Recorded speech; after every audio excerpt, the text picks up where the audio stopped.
വെള്ളത്തിൽ മുങ്ങിത്താഴുന്ന ഒരു മനുഷ്യന് അവിടെ ഒരു രക്ഷ, അവനെ താങ്ങി വെള്ളത്തിൽ നിന്ന് കരകയറ്റുവാൻ ഒരു രക്ഷകൻ ആവശ്യമുണ്ട്. അപ്രകാരം മനുഷ്യരെ ഏതു തരത്തിലുള്ള രക്ഷ നൽകാനാണ് വന്നത്? എവിടെയാണ് മനുഷ്യൻ ശിക്ഷയ്ക്കറുകപ്പെട്ട അർഹനായത്? എവിടെയാണ് വെള്ളത്തിൽ എന്നതുപോലെ മനുഷ്യൻ അകപ്പെട്ട് കിടക്കുന്നത്?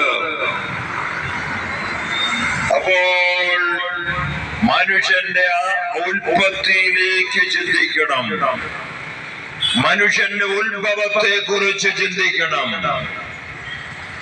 നമ്മളെല്ലാം നമ്മുടെ മാതാപിതാക്കളെ 2 3 തലമുറ വരെ ഒരുപക്ഷെ നമ്മൾ അറിയും.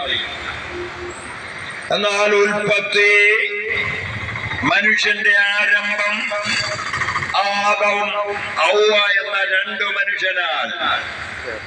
ആ 2 മനുഷ്യരെ ദൈവം തന്റെ സ്നേഹത്താൽ സൃഷ്ടിച്ചു.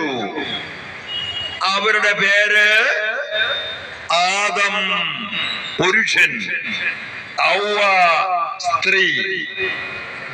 അവരെ സൃഷ്ടിച്ചത് ദൈവത്തിന്റെ ഛായ, ദൈവത്തിന്റെ സാദൃശ്യത്തിൽ.